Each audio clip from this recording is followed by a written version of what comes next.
a 33-year leave of absence from his alma mater, I am pleased to present to you Dr. William Gates.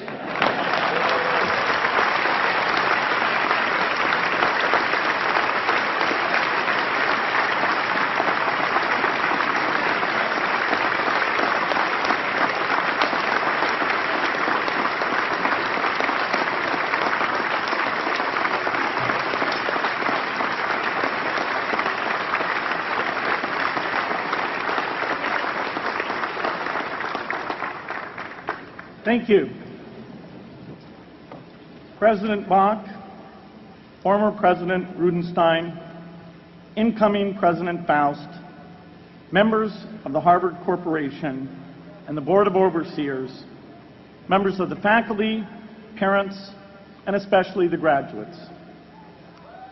I've been waiting more than 30 years to say this. Dad, I always told you I'd come back and get my degree.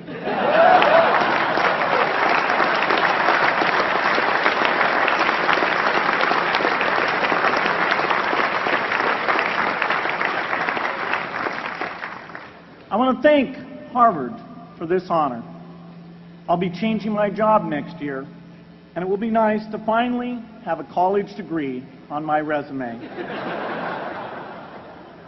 I applaud the graduates for taking a much more direct route to your degrees. For my part, I'm just happy that the Crimson called me Harvard's most successful dropout. I guess that makes me valedictorian of my own special class. I did the best of everyone who failed. But I also want to be recognized as the guy who got Steve Ballmer to drop out of business school.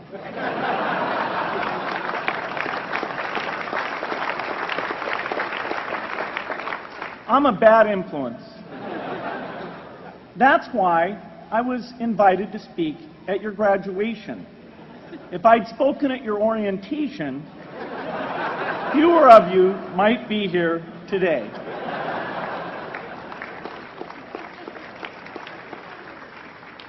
Harvard was a phenomenal experience for me. Academic life was fascinating. I used to sit in on lots of classes that I hadn't even signed up for. And dorm life was terrific. I lived up at Radcliffe in Currier House.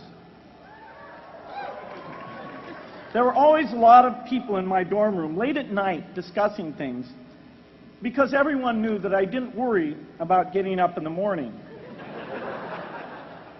That's how I came to be the leader of the antisocial group.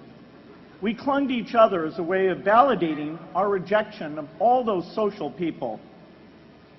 Radcliffe was a great place to live. There were more women up there, and most of the guys were math science types. The combination offered me the best odds, if you know what I mean. That's where I learned the sad lesson that improving your odds doesn't guarantee success.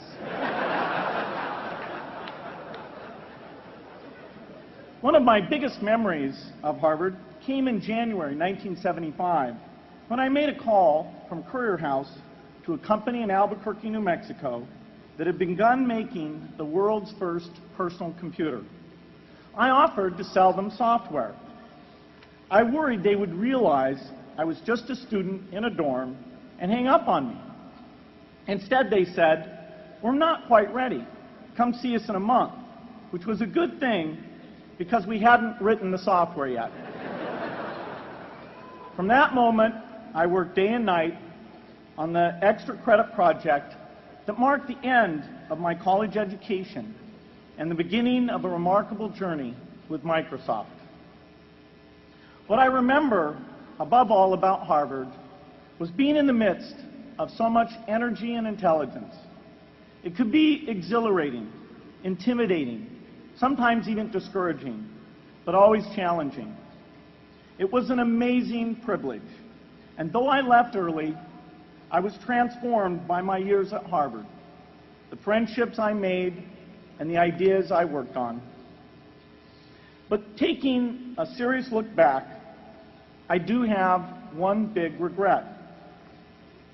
I left Harvard with no real awareness of the awful inequities in the world, the appalling disparities of health and wealth and opportunity that condemn millions of people to lives of despair. I learned a lot here at Harvard about new ideas in economics and politics. I got great exposure to the advances being made in the sciences. But humanity's greatest advances are not in its discoveries, but in how those discoveries are applied to reduce inequity.